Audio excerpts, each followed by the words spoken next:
ನಮಸ್ಕಾರ. ನಾನು CB ರಂಗನಾಥ್. ಪ್ರೀತಿಯ ಮಕ್ಕಳೇ, ನೀತಿಕತೆ ಸಂಖ್ಯೆ 504. ಇವತ್ತಿನ ಕತೆ ಮಹಾದಾನಿ.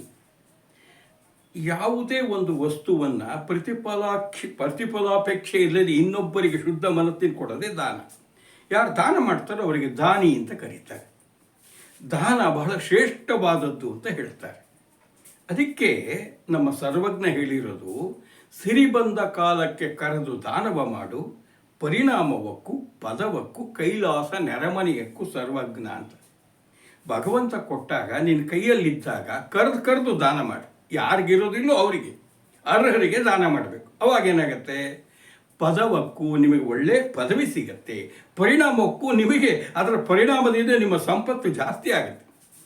ಕೈಲಾಸ ನಿಮ್ಮ ನೆರಮನೆಯಾಗಿ ಬಿಡುತ್ತೆ, ಅಂದರೆ ನಿಮಗೆ ಸದ್ಗತಿ ಸಿಗತ್ತೆ, ಶಿವನ ಅನುಗ್ರಹ ಆಗತ್ತೆ ಅಂತ. ನಮ್ಮಲ್ಲಿ ಬಿಡಿ, ನಮ್ಮ ದೇಶದಲ್ಲಿ ಹಿಂದಿನಿಂದಲೂ ಸಹಿತ ಈ ದಾನವನ್ನು ಒಂದು ವೃತವನ್ನಾಗಿ ಮಾಡ್ಕೊಂಡು ಬಂದಂಥ ಪುಣ್ಯಾತ್ಮರಿದ್ದಾರೆ. ಅದರಲ್ಲೂ ದಾನ ಅಂದ್ಕೂಡಲೇ ನೆನಪಾಗೋದು ಕರ್ಣ. ಅದು ಬಿಟ್ಟರೆ ಶಿಬಿ ಮಹಾರಾಜ. ಆತ ಒಂದು ಪಾರಿವಾಳದ ಜೀವನ ಉಳಿಸ್ಲಿಕ್ಕೆ ಗಿಡುಗನಿಗೆ ತನ್ನನ್ನೇ ತಾನು ಪ್ರಾಣತ್ಯಾಗ ಮಾಡಿಕೊಳ್ಳಿಕ್ಕೆ ಹೋದಂಥ ಮಹಾದಾನಿ.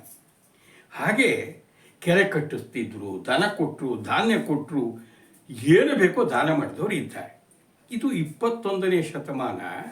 ಈಗಲೂ ಸಹಿತ ದಾನಿಗಳಿದ್ದಾರೆ ಅನ್ನೋದಕ್ಕೆ ಒಂದು ಉದಾಹರಣೆ ಹೇಳ್ತಿರೋದು ಅದೇ ಮಹಾದಾನಿ ಕತೆ.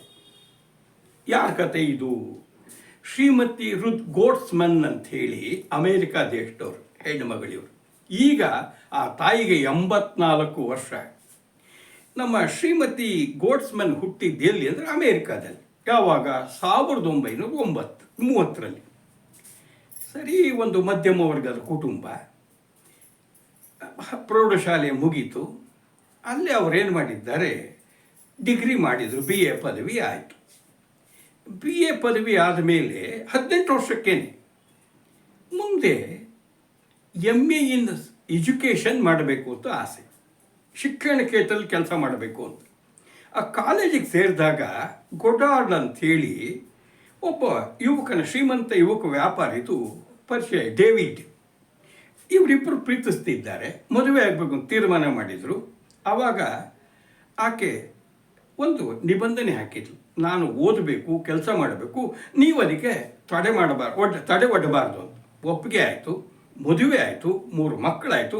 ಅಷ್ಟೊತ್ತಿಗೆ MA ಇನ್ ಎಜುಕೇಷನ್ನು ಮುಗಿದಿತ್ತು. ಅಂದ್ಕೊಂಡಾಗೆ ಶಿಕ್ಷಣ ಕ್ಷೇತ್ರದಲ್ಲಿ ಕೆಲಸ ಮಾಡ್ತಾ ಹೋಗಿಬಿಟ್ರು. 1968ರಲ್ಲಿ ನಮ್ಮ ಶ್ರೀಮತಿ ರುತ್ರವರು ಈ ಅಮೇರಿಕಾದಲ್ಲಿರುವಂಥ ಐನ್ಸ್ಟೀನ್ ಮೆಡಿಕಲ್ ಸೈನ್ಸ್ ಕಾಲೇಜ್ನಲ್ಲಿ ಸೇರಿಕೊಂಡ್ರು. ಅದು ವೈದ್ಯಕೀಯ ಕಾಲೇಜು. ಅಲ್ಲಿ ಇದೂ ಸಹಿತ ಯಾವುದು ಎಜುಕೇಷನ್ ಸೈಕಾಲಜಿ, ಇದೂ ಸಹಿತ ಒಂದು ಸಬ್ಜೆಕ್ಟ್ ಇತ್ತು. ಅವ್ರು ಪಾಠ ಮಾಡ್ತಾಯಿದ್ರು. ಜೊತೆಗೆ ವಿಕಲಾಂಗರಿಗೆ, ಹಾಗೆಯೇ ಅಮೇರಿಕಾದಲ್ಲಿ ಸಹಿತ ವಯಸ್ಕ ಅನಕ್ಷರಸ್ಥರಿಗೆ ಪಾಠ ಮಾಡೋದು, ಈ ಬೇರೆ ಬೇರೆ ಚಟುವಟಿಕೆಯನ್ನು ಮಾಡ್ತಾ ಹೋದರು. ಸಂಸಾರ, ಮಕ್ಕಳು ದೊಡ್ಡವರಾದರು. ಈ ನಮ್ಮ ಡೇವಿಡ್ಡಿಗೆ ಬೇಕಾದಷ್ಟು ವ್ಯಾಪಾರದ ಲಾಭ ಬರ್ತಾ ಹೋಗಿತ್ತು. ಹಾಗೆ ಈ ದಂಪತಿಗಳು ಒಳ್ಳೆ ಮನಸ್ಸಿದ್ರಿಂದ ಬೇಕಾದಷ್ಟು ದಾನ ಧರ್ಮಗಳನ್ನು ಮಾಡ್ತಿದ್ರು. ಸಮಾಜ ಸೇವೆಗೆ ಬದುಕನ್ನೇ ಮುಡುಪಾಗಿಟ್ಬಿಟ್ರು. ಈ 1968ರಿಂದನೂ ಸಹಿತ ಐನ್ಸ್ಟೀನ್ ಮೆಡಿಸಿನ್ ಕಾಲೇಜ್ನಲ್ಲಿ ನಮ್ಮ ಶ್ರೀಮತಿ ರುತ್ರವರು ಪ್ರಾಧ್ಯಾಪಕಿಯ ಕೆಲಸ ಮಾಡ್ತಾ ಇದ್ದವರು. ನಿವೃತ್ತರಾದರು, ವಯಸ್ಸಾಯಿತು. 2007ರಲ್ಲಿ ಕಾಲೇಜ್ನವರು ನೀವು ನಮ್ಮ ಕಾಲೇಜ್ನಲ್ಲಿ ಟ್ರಸ್ಟಿಯಾಗಿರಬೇಕು ಅಂತ ಪ್ರಾರ್ಥನೆ ಮಾಡಿಕೊಂಡ್ರು. ಟ್ರಸ್ಟಿಯಾಗಿ ಸಹಿತ ಮುಂದುವರೆದರು. ಈಗ ವಯಸ್ಸಾಯಿತು. 2022ನೇ ಇಸ್ವಿ ಬಂತು. ಡೇವಿಡ್ ಬೇಕಾದಷ್ಟು ಹಣವನ್ನು ಸಂಪಾದನೆ ಮಾಡಿದರು. ಆದರೆ ಈಗ ಅನಾರೋಗ್ಯದಿಂದ ಹಾಸಿಗೆ ಹಿಡಿದು ಬಿಟ್ಟರು. ಸುದೀರ್ಘವಾಗಿ 72 ವರ್ಷ ದಾಂಪತ್ಯ ಜೀವನ ನಡೆಸಿದ್ರು, ಅದು ಅಮೇರಿಕಾದಲ್ಲಿ, ಡೈವರ್ಸ್ ಇಲ್ಲದೆ ಇದ್ದಂಗೆ. ಡೇವಿಡ್ ಬಿಟ್ಟು ಹೋಗಿಬಿಡ್ತಾನೆ ಅಂತ ಗೊತ್ತಾಗ್ಬಿಡ್ತು, ಇನ್ನೇನು ಉಳಿಯಲ್ಲ ಅಂದಾಗ ಈಕೆ ಇವ್ರನ್ನ ಶ್ರೀಮತಿ ರುತ್ತನ್ನು ಕೂರಿಸ್ಕೊಂಡು ಕೈಯಲ್ಲಿ ಕೈ ಹಿಡ್ಕೊಂಡು ಹೇಳಿದರು, ಹೆದರಬೇಡ, ನಾನು ಇಲ್ಲದೇ ಇದ್ದರೂ ಸಹಿತ ನಿನಗೆ ಯಾವುದೇ ರೀತಿಯಲ್ಲೂ ಜೀವನ ನಿರ್ವಹಣೆಗೆ ಕಷ್ಟ ಆಗಬಾರ್ದು. ಹಾಗಾಗಿ ನಾನು ದೊಡ್ಡ ಮೊತ್ತದ ಹಣವನ್ನು ನಿನಗೆ ಬಿಡ್ತಾ ಇದ್ದೀನಿ. ನೀನು ಹೇಗೆ ಬೇಕೋ ಸದ್ಬಳಕೆ ಮಾಡ್ಕೋ, ನಿನಗೆ ಇಷ್ಟ ಬಂದಂಗೆ ಸುಖವಾಗಿರು ಅಂತ ಹೇಳಿ ಆತ ಪ್ರಾಣ ಬಿಟ್ಟುಬಿಟ್ರು. ಸರಿ, ಕ್ರಿಯಾಕರ್ಮಗಳೆಲ್ಲ ಮುಗೀತು. ಆಮೇಲೆ ನಿಧಾನವಾಗಿ ಇವರು ಬಿಟ್ಟಂತಹ ಆಸ್ತಿಯನ್ನು ನೋಡ್ತಾರೆ. ಎದೆ ಒಡೆದು ಹೋಯ್ತು.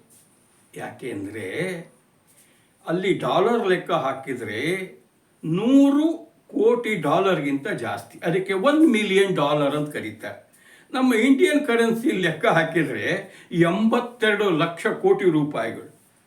ಅದ್ರ ಜೊತೆಗೆ ಮನೆ ಗಿನೆ ಎಲ್ಲ ಇತ್ತು. ನಮ್ಮ ಶ್ರೀಮತಿ ವೃತ್ತಿ ಯೋಚನೆ ಮಾಡಿದ್ರು, ಒಂದು ವಿಮಾನ ತಗೊಂಬೋಣ, ಹಡಗು ತಗೊಂಬೋಣ, ಅಲ್ಲಿ ಹೋಗೋಣ ಅಂತ ಯೋಚನೆ ಮಾಡಲಿಲ್ಲ. ಸಾಮಾನ್ಯ ಯೋಚನೆ ಮಾಡೋ ರೀತಿ. ಮಹಾದಾನಿ ಅಲ್ಲ ಈ ತಾಯಿ. 2 ವರ್ಷ ಸುಮ್ಮನೆ ಇದ್ದುಬಿಟ್ರು. ಏನಾದರೂ ಸರಿಯಾದ ರೀತಿಯಲ್ಲಿ ಉಪಯೋಗ ಮಾಡಬೇಕು, ಇದು ಏನಾದರೂ ಹೆಸರು ಉಳಿಬೇಕು, ಜನಕ್ಕೆ ಉಪಯೋಗ ಆಗಲಿ ಅಂತ. ಕೊನೆಗೆ ಯೋಚನೆ ಮಾಡಿ ಮಾಡಿ ಅಲ್ಲಿ ಯಾಕೆ ನಮ್ಮ ಮೆಡಿಕಲ್ ಕಾಲೇಜ್ನಲ್ಲಿ ಈ ಹಣವನ್ನು ದಾನವಾಗಿ ಕೊಡಬೇಕು ಅಂದ್ಕೊಂಡ್ರು. ಅವಾಗ ಯೋಚನೆ ಮಾಡಿದ್ದೇನು, ತನಗೆ ವಾಸಕ್ಕೆ ಒಂದು ಮನೆ, ಇರೋ ತನಕ ಜೀವನ ನಿರ್ವಹಣೆಗೆ ಬೇಕಾಗುವಷ್ಟು ಒಂದಿಷ್ಟು ಹಣವನ್ನು ಇಟ್ಕೊಂಡಾಗ ಉಳಿದಿದ್ದು ನೋಡ್ತಾರೆ $1 ಬಿಲಿಯನ್, 100 ಕೋಟಿ ಡಾಲರ್ಗಳಿದೆ. ಅವಾಗ ಅವರೇನು ಮಾಡಿದರು, ತಮ್ಮ ಐನ್ಸ್ಟೀನ್ ಮೆಡಿಕಲ್ ಕಾಲೇಜ್ ಏನಿತ್ತು ಆ ಮುಖ್ಯಸ್ಥರಿಗೆ ಫೋನ್ ಮಾಡಿದರು.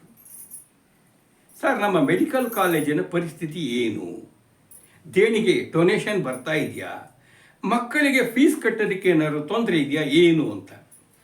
ಆತ ಬಾಯ್ಬಿಟ್ರು, ಮೇಡಮ್ ಏನು ಹೇಳಲಿ, ಇದು ಬ್ರಾಂಕ್ಸ್, ನಮ್ಮಲ್ಲಿ ಇಲ್ಲಿರೋದು ನಮ್ಮ ಕಾಲೇಜ್ ಇರೋ ಪ್ರದೇಶ, ಬಡವರು ಈ ಪ್ರದೇಶದಲ್ಲಿರೋರೆಲ್ಲ, ಇಲ್ಲಿ ಬರುವ ವೈದ್ಯಕೀಯ ಅಭ್ಯಾಸಕ್ಕೆ ಬರೋರೆಲ್ಲರೂ ಸಹಿತ ಬಡವರೇ, ಸಾಲ ಸೋಲ ಮಾಡ್ಕೊಂಡು ಬರ್ತಾರೆ. ನಮಗೆ ಡೊನೇಷನ್ನು ಅಂಥದ್ದೇನು ಬರ್ತಾ ಇಲ್ಲ. ಇವರು ವೈದ್ಯಕೀಯ ವಿದ್ಯಾಭ್ಯಾಸ ಮಾಡ್ಕೊಂಡು ಹೊರಗಡೆ ಹೋಗೋಷ್ಟೊತ್ತಿಗೆ $1,00,000 ಸಾಲವನ್ನು ಹೊತ್ತು ಹೋಗ್ತಾರೆ. ಅದೇ ಬೇಸರ.